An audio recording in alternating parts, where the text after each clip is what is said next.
Hunting? Check. Camping? Check. Fishing? Check and check. I'm WEIU's Lacey Spence, and in this episode of Take a Hike, we'll share why you and your family should visit Parr State Fish and Wildlife Area.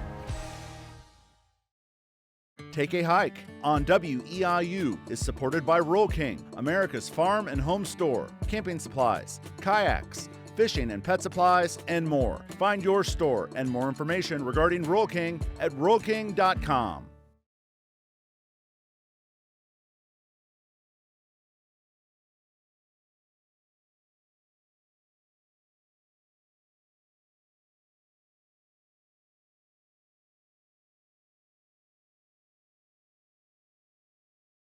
It's almost impossible to imagine life without internet today. It keeps us connected to work, school, and loved ones, no matter where they are. Fidium Fiber Internet now serves over 1 million locations, providing reliable, consistent service that keeps these connections strong. From vibrant cities to quiet rural areas, fiber broadband is a key driver of economic growth. Fidium is dedicated to supporting communities and enhancing lives through this essential technology. Learn more at fidiumfiber.com. Hi, I'm WEIU's Lacey Spence. I've lived in Central Illinois my whole life, and if there's one thing I've learned, you don't have to go too far to find the beauty of the great outdoors.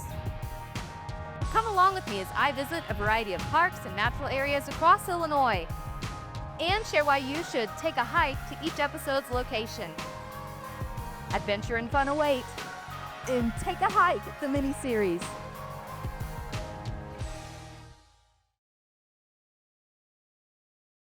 Thank you so much for joining us for another episode of Take a Hike, the mini-series. I'm your host, Lacey Spence, and today we are on the road. We are down in Jasper County. We are at Parr State Fish and Wildlife Area. We've got a fabulous new guest to the show here. Can you please introduce yourself to the folks at home? Sure, be happy to. I'm Wally Frost.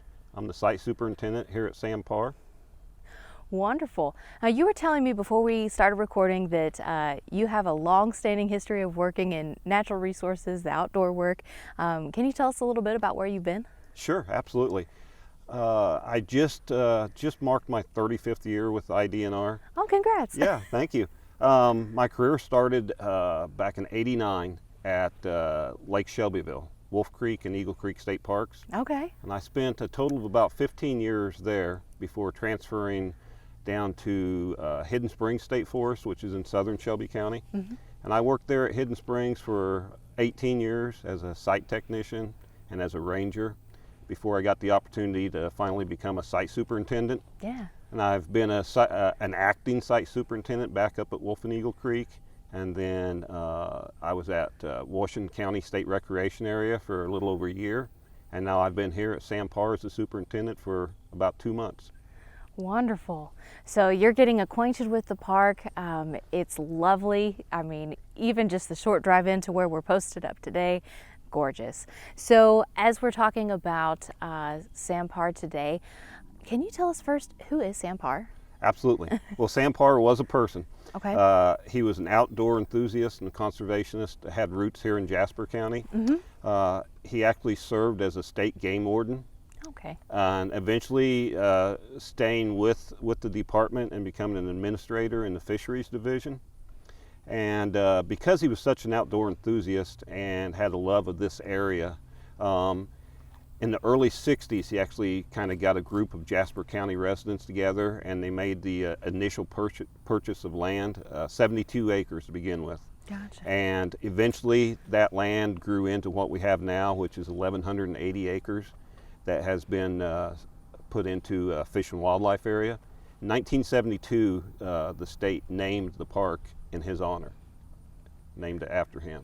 So, and now it's what we have now. Like I said, 1,180 acres of fish and wildlife area named after him in his honor.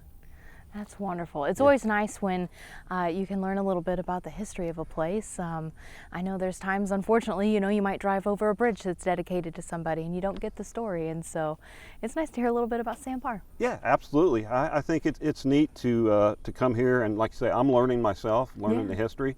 I've been in a lot of state parks over my career, but everyone's a little bit unique, especially when you have one named after an actual individual who worked for the same department that I do. It's kind of neat. Sure. Yeah.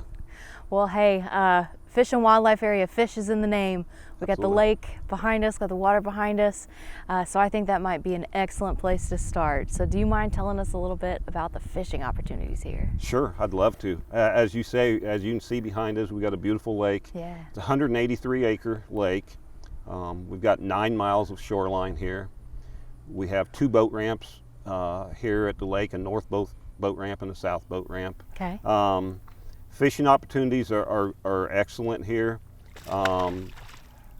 We have a variety of fish available: largemouth bass, bluegill, crappie, catfish. We do have our fisheries division spends time here. They stock the lake with certain species. Okay. They do creel surveys every year to kind of see the health of the fishery. And so, yeah, we have a lot of opportunities. As I said, we do have boat ramps, so any boat is allowed on the lake. We do have a limit. It's called a no-wake lake. Oh, okay. So your boat can have any size engine. We're not limiting that. We just ask that no boat makes a wake. Sure. That's preserve the shoreline. It is a narrow lake, as you can see, and we don't want a lot of waves hitting it. So no wakes allowed. And besides the fishing opportunities here on the water, kayaking, canoeing, all those things are available, and we see people enjoying doing those. Wonderful. Yeah. So if I'm somebody who's coming out for that, do I need any special permit, or do I need to check in with anybody before I start kayaking, canoeing, any of that? No, Okay. no, not for on the water. You just have to have your normal permits and stickers on your boats. That's Okay. required on any body of water in the state of Illinois. We don't require a special tag here for anything. There's no fee, no launch fee or anything like that here. So you just follow the normal statewide regulations and you'll be fine. Awesome. Yeah. For folks who haven't been here, is there any sort of a beachfront or swimming area, swimming allowed? There's no swimming allowed. Okay. There's no swimming allowed here. There's no beach, and yeah, there's no swimming allowed for safety reasons. Sure. Yeah. Good thing to know. Yep. Leave the swim trunks at home. Yep. If I'm somebody who's fishing, is there any great fishing spots? I didn't think you'd tell me, but I always have to ask. Well, I get asked a lot. Yeah. I'm still learning. Fair enough. Yeah. So before we got recording, you were telling me that there is some interesting planting that also happens around the park during the year. Can you tell us a little bit about that? Sure. Well, as you said, we are a fish and wildlife area. So besides the fishery, hunting is a big activity here. Okay. So the planting we're talking about is we have approximately 200 acres of tillable fields here that we plant in wheat, winter wheat. We're getting ready, to do that sometime in October, and then in the spring we plant sunflowers, and we'll mow those and burn some of that wheat, and that's all to provide hunting opportunities, especially for dove hunting. Dove season starts September 1st every year, and opening day of dove season is kind of a big deal here. Parr has a kind of a long history of being known as a great place to go dove hunting. Yeah. And so, yeah, so the farm work we do is all intended to improve the hunting habitat, especially for dove hunting. Sure. Yeah. Well, and since you brought up hunting, is there more than that? Are we able to Oh, deer yeah. hunt, that sort of thing? Absolutely. The big one also is whitetail deer hunting. All right. We offer archery hunting here. We don't have any gun hunting. We don't have shotgun deer season here. It's archery only, and we have approximately 1,000 acres that are open to hunting, and so we get utilized a lot. We have a lot of hunters that like to come here. We do have our program, the way we work here with any type of hunting, is a sign in and sign out Okay. type of. So at the office, when you first come in, there is a little station where you can sign in, Yeah. go in to hunt. When you're done at the end of the day, you sign back out. You record if you harvested anything, or even if you didn't. So yeah, whitetail deer hunting is probably the biggest, most used activity we do. We have upland hunting like squirrel hunting, rabbit hunting, that type of thing. But whitetail deer is the biggest, followed probably by dove hunting. Non-animal related, but do you have anybody who mushroom hunts out here? Oh yeah, yes we do. In the spring, normally is, there is some mushroom hunting in the fall, but in the spring is when we normally think of the most active time for hunting morel mushrooms. Yeah. While I'm new to it, I'm sure there's great locations to go here. I don't know where they are yet, but and this relates to hunting also. Springtime we also have turkey hunting. Oh.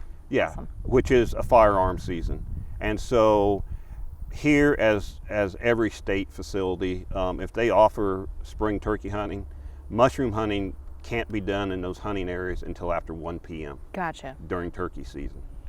Okay, Yeah. definitely something to note before you Yeah, pack up and get ready to there's go. usually signage, but yeah, we don't want mushroom hunters wandering through the woods when people are out there gun hunting for turkeys. Absolutely. Yeah.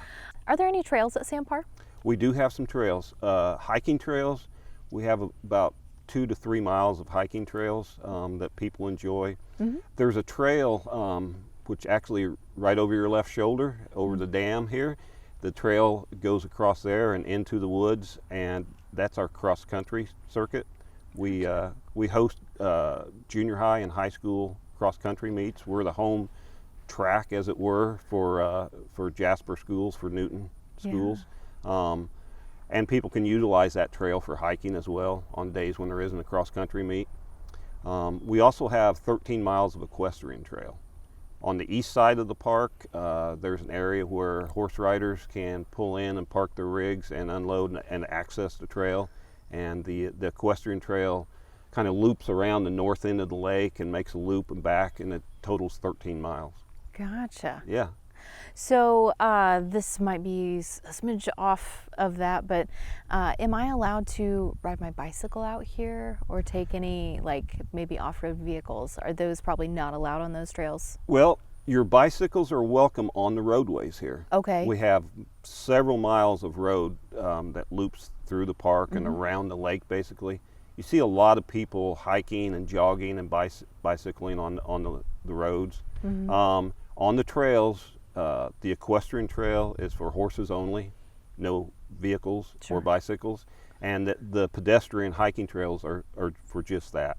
Not some places have designated bike trails, but we do not have one of those. But we do have miles of roadway they can enjoy. Fair enough. Just want to let the people at home know we're going to be talking about camping the second half of the episode, and sometimes you get a little stir crazy just sitting at the campsite. So if you want to go for a bike ride or hike, you got to know where the things are. Absolutely. Where we're sitting today, I can see a pavilion, I can see a playground. Tell me about, is there a process to rent pavilions, or is it kind of a first come first serve? How does that work? Well, it can be either one. We actually have 4 picnic areas like the one we're sitting in now. Okay. All 4 of the areas have a shelter. 3 of those areas have the playground, like you mentioned, and all 4 of those shelters are reservable. So you can go online, just like you can reserve a campsite that we'll talk about later. Camp.exploremoreil.com also offers the shelter availability, so you can rent a shelter. When you do that, you're renting the shelter itself, not this entire area. Sure. But we like to place them here. Obviously, it has a wonderful view, access to fishing, playgrounds for the kids. So yeah, we have 4 of those available here in the park. Awesome. Yeah. So before we got recording, you were telling me that there are other groups who use this site to talk about the ecology, the animals that are around here. Can you fill us in a little bit on maybe some local education opportunities? Sure, absolutely. We host some different events here in cooperation with the University of Illinois Extension Office. Okay. They have a day out here in the fall that's a nature education day. And we will be visiting one of the sites here in a little bit, I think, where we held most of it. And here in this, where we're sitting now, we actually had a really neat demonstration of birds of prey that they do. And so, and there's 4 or 5 stations the kids visit and get some type of environmental education. They also put on, I'm told, I haven't done it yet, but every year they also put on a fishing clinic for youth in the county. And so we have some of our people from Springfield and from some other areas that do environmental education. They'll come here and we'll host Jasper County young people here and give them an opportunity to fish if they never have, and kind of teach them how to do that. So yeah, that's just a couple. And then we have kind of impromptu groups, you know, that will a teacher will call and want to bring her class out and take her, you know, a nature hike or something like that. So yeah, absolutely. Are there ever any sort of cleanup days or ways to give back to Sam Parr? Well, we don't have a formal setup for that, but we do welcome volunteers. Sure. So if, you know, someone's interested in that or has a group that they would like to give a little time and help do something, if they would contact me, there's a process we have to go through to get someone signed up to volunteer. But we definitely welcome people to volunteer and come out and help keep the park, you know, safe and clean and nice. If I am looking to get more information about Sam Parr, is it coming here in person, looking online? Is there a Facebook? Well, there's several ways. You can obviously come here anytime. Come to the office. I'll be glad to talk to anybody about the park anytime. You can look it up online. If you go to IDNR's website, you can access every state park in the state of Illinois. It has a lot of good information there. And then they can, you know, they can call anytime as well. I'm available anytime to talk to anyone that has questions or comments or whatever it might be. Absolutely. Great. So I know that as far as your time here, it's short so far, but if you had to look into your crystal ball, is there anything in the future, anything that you know, maybe a wish list or things that you would love to see for Sam Parr? Well, there actually is, and it's funny you mention that because that kind of falls in. That's part of my job here as a superintendent. We have something that's called a plan of work meeting annually. Okay. Towards the end of the year, and we come together as kind of entire entity of the lands people, land management people like the superintendent. We meet with all our biologists, our wildlife, natural heritage, fisheries biologists, our forester, engineers, architects. We all sit down as a group and we kind of put together a wish list and a plan. Okay. Some of it's a wish list that's big items, and others is annual things that we have to do and have to complete. So we'll put together a 3-year plan. And so just like what you said, I will sit down, and I am new here. I am putting together ideas and lists of things that we'd like to do. As with a lot of state parks, there's always maintenance to be done. Sure. Yeah, I mean, we have roofs on shelters we want to replace. We have some repairs to fishing piers that we want to do, maybe some new fishing piers, things like that. So yeah, I'm in the process of kind of looking everything over, getting a grasp on it, and putting together a plan that I'll meet with the rest of our DNR colleagues and hopefully have a plan put together and can move forward. Yeah. Well, it sounds like you've got your sights set on the future, got your compass straight, and Yep. So before we wrap up and switch locations, is there anything that I didn't ask you about Sam Parr that you think is important for people to know or you'd like them to think about? Well, I just encourage anyone to come and visit. It's like, as we started off, I've been around a long time with DNR. I've been in a lot of parks. I've enjoyed every one of them. They're all unique and all different. When I went from Eagle Creek and Wolf Creek, as you know, are big, busy parks with golf courses and lodges and all that sort of thing, to some of the smaller parks. Sam Parr is a really peaceful, quiet, beautiful park. I'm really enjoying it here. Yeah. So I would encourage just people to visit, even, you know, take a half-a-day drive and come and visit, have a picnic. So yeah, camping we're going to talk about next, and I would encourage people to look into that. So yeah, I think we covered all the highlights. Just I hope people come and visit, and I hope they enjoy it. Wonderful. Well, hey, we're not done showing you reasons why you should visit Sam Parr, so don't go anywhere. We're going to take you camping, take a hike. We'll be right back.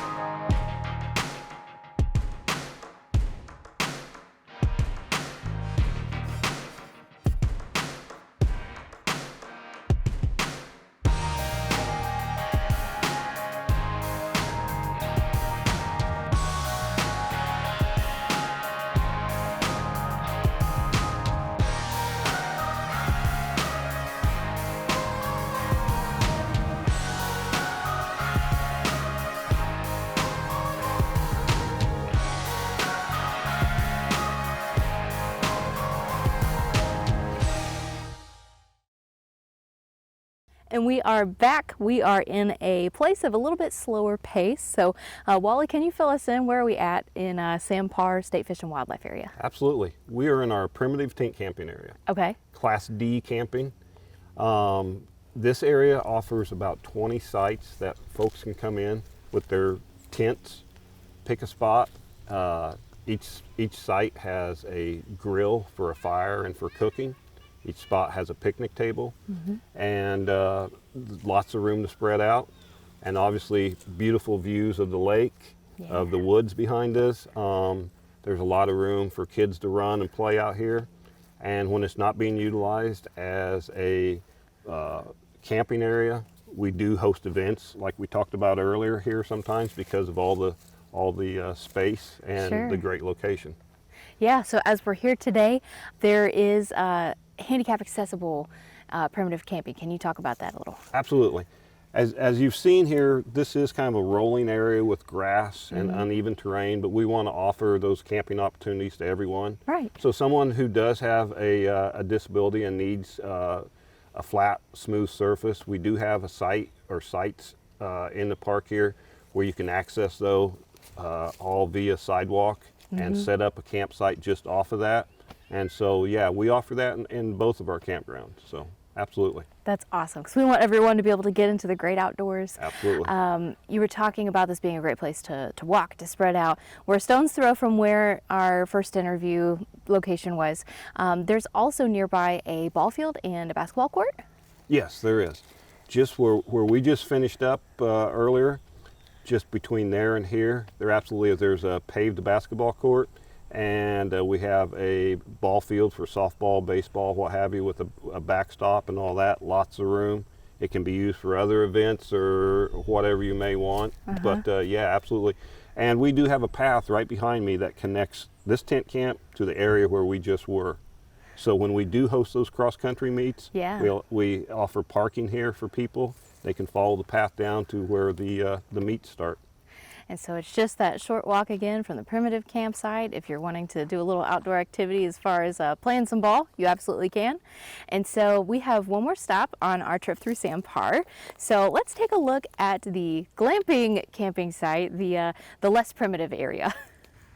For folks who maybe aren't familiar with Sam Parr, can you kind of virtually walk us through the drive to get back here? Because it's a gorgeous drive, but there's a lot to see along the way. Absolutely. From the entrance all the way to where we are now at the end of the road is like 3 or plus miles of driving. And like you say, it is a really nice, pretty drive, pretty view. In the spring when everything's greening up, it'd be really pretty. Yeah. I'm sure in the fall when everything gets changed, it'll be a beautiful drive. And between the entrance and here are several picnic areas. The one we first started at White Oaks. Just down the road a little further is another turn in that splits, and we have 2 picnic areas there, Redbud and Dogwood. Okay. And then a little further down the road yet is our 4th picnic area, which is called Shadbush. Also along the way, we have the boat ramp, our south boat ramp, the main big large boat ramp. We have the north boat ramp, which is near the campground here, and some hunter parking lots. So yeah, it's a winding, a little bit hilly drive. A lot of it's really wooded. So yeah, it's a beautiful drive through the park. I could see why people would want to take their bicycle through and just take in the views. And so now we've made it to the non-primitive camping sites. This is my kind of speed of camping. Can you please fill us in a little bit? What kind of sites, what kind of hookups, what are we dealing with? Sure, absolutely. So our main campground here, Electric Campground, has about 32 campsites. Okay. And as you can see, it's kind of unusual. All of our campsites are concrete like this, which makes it really nice. Each one has electric hookup. There's 30 amp plug-ins for campers, and also some have 50 amp plug-ins for the really large campers. There's water hydrants here in the campground, so water's available. When you exit the campground, there's a dump station, so you can clean out your tanks. There are pit toilets, privies here in the campground, as there are spread throughout the park. We have a playground here and a shelter right out here in the middle of the campground. So our first campsite when you come in is our campground host. Okay. And they are here, they take care of the campers, they'll sign them in. make sure they got everything they need. They host weekend activities. They'll occasionally put movies on at night. Oh. Yeah, people enjoy that. The kids enjoy that. They have one of those portable screens that they put up and will show movies at night. And also, I should mention, when you come into the campground, the first 10 campsites, 1 through 10, are reservable. We talked about the shelters earlier. Yeah. Same website, camp.exploremoreil.com. You can get reservations made for 1 through 10 on the campsites. And I can tell you, they're booked up a lot. I believe it. I looked ahead this morning, and for this coming weekend, all 10 campsites are reserved already. Wow. And I have no doubt that all the rest of the sites will be full too. Yeah. And so the rest of them, they're first come, first serve. Yes, they are. Gotcha. What type of camping season are we looking at? Is it a year-round? Is it closed down for part of the year? No, it's year-round. Okay. The only time we might close it, we would close the main road right up by the office. So if the weather was really bad, Sure. and something we couldn't handle, maybe ice or something like that we couldn't clean off. Otherwise, we're open year-round. We do at times shut off the water so that we don't have pipes freeze. But yeah, as long as the roads are passable, we're open for camping, absolutely. Wonderful. Well, I guess pack up your s'mores. Yep. And get ready for a wonderful time at Sam Parr. Wally Frost, thank you so much for coming on Take a Hike today. It's been great talking with you. Well, thank you. It's been great having you here. Thank you. And we thank our viewers for joining us for this episode of Take a Hike, and we hope to see you next time. It's almost impossible to imagine life without internet today. It keeps us connected to work, school, and loved ones, no matter where they are. Fidium Fiber Internet now serves over 1 million locations, providing reliable, consistent service that keeps these connections strong. From vibrant cities to quiet rural areas, fiber broadband is a key driver of economic growth. Fidium is dedicated to supporting communities and enhancing lives through this essential technology. Learn more at fidiumfiber.com.